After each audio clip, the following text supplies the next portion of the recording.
सन्मान स्त्री कर्तृत्वाचा नवी मुंबई शहरामध्ये विविध विभागामध्ये नवी मुंबईच्या प्रत्येक क्षेत्रामध्ये अनेक विषयांमध्ये आपलं कामाचा ठसा उमटवलेला या कर्तृत्वान महिला, कोणी सैन्य दलामध्ये आहे, कोणी शिक्षिका आहे, कोणी उद्योजिका आहे, कोणी पर्यावरण क्षेत्रामध्ये काम करते आणि अशा विविध क्षेत्रांमध्ये काम करत असताना आपल्या जीवनाच्या प्रवासामध्ये मुलगी म्हणून, बहीण म्हणून, आई म्हणून आणि पत्नी म्हणून त्यांनी जबाबदारीची बजावलेली भूमिका आणि त्यानंतर आपण आपल्या कर्तृत्वाच्या माध्यमातून आपल्या स्वतःला सिद्ध करू शकलो.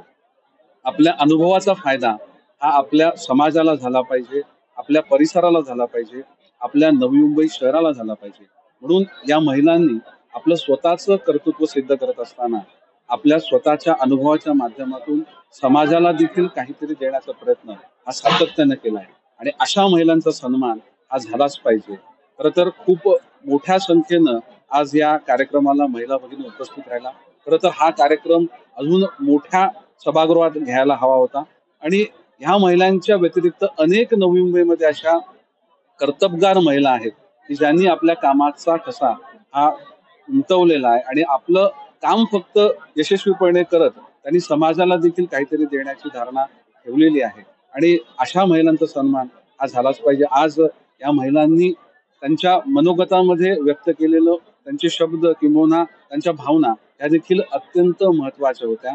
या संपूर्ण पद्धतीमध्ये जी जबाबदारी महिलांची आहे तशाच प्रकारे ती जबाबदारी पुरुषांची देखील आहे आणि आज पर्यावरणाविषयी असो, या महिला सबलीकरण असो, या अडचणीच्या काळी बहिणीच्या मागे ठामपणे उभे राहण्याची भूमिका असो, अशा सर्वच अत्यंत मार्गदर्शक गोष्टी आज या मनोगतांमध्ये या कर्तबगार महिलांनी मांडल्या.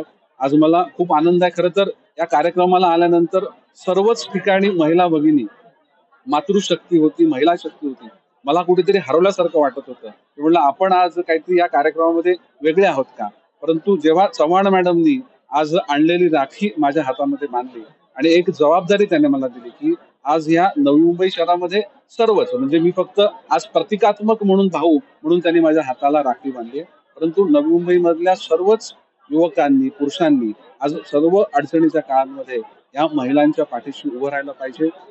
महिलांचं अर्थकारण असेल, त्यांना प्रशिक्षित करण्याकरता पाठबळ देण्याची गोष्ट असेल, त्यांना सुरक्षित ठेवण्याची गोष्ट असेल, असं प्रत्येकानं आपल्या जबाबदारीनं या महिला शक्तीच्या प्रगतीकरता आपलं योगदान दिलं पाहिजे. आज खास करून जेमिमा रॉड्रिक्स जी आंतरराष्ट्रीय क्रीडापटू आहे, तिने देखील आपल्या या कार्यक्रमाला उपस्थिती लावलेली आहे. खरं तर तिचं बँगलोर येथे तिचं महत्वाचं असं त्या ठिकाणी ट्रेनिंग सेशन होतं, परंतु नवी मुंबईवरचं विशेष प्रेम हे तिला आज या कार्यक्रमामध्ये खेचून घेऊन आलं आणि एक अत्यंत चांगलं असं मार्गदर्शन, की जे मार्गदर्शन तरुणींकरता त्यांच्या आयुष्यामध्ये पुढे अजून कठीण परिस्थितीला सामोरं जात असताना यशस्वी होण्याकरता नक्कीच मार्गदर्शक पडेल. आज सर्वच, म्हणजे आज झोपडपट्टी परिसरामधील देखील एखादी महिला की जिने उत्कृष्ट काम केलं, रिक्षा चालकाची मुलगी जी सीए झालेली आहे, असे अनेक उदाहरणं आहेत. गावामधल्या काही महिला आहेत की जिने अत्यंत उत्तम काम, म्हणजे सामान्य घरामध्ये त्यांचा जन्म झाला परंतु असामान्य असं काम त्या महिलांच्या माध्यमातून झालेलं आहे. सैन्य दलामध्ये देखील खूप मोठ्या संख्येनं नव्या मुंबईमधील युवती यांचं त्या ठिकाणी सैन्य दलामध्ये भरती होण्याचं प्रमाण देखील वाढलेलं आहे. त्यामुळे आजच्या कार्यक्रमाला लाभलेली उपस्थिती आणि या कर्तृत्ववान महिलांना त्यांचं जे वक्तव्य आणि मनोगत व्यक्त केलं, त्यामुळे आमच्या भावांची जबाबदारी नक्कीच वाढले असं या प्रसंगी मला सांगायचं आहे. नारी शक्ती ज्याच्या एबीपी माझा, उघडा डोळे बघा नीट.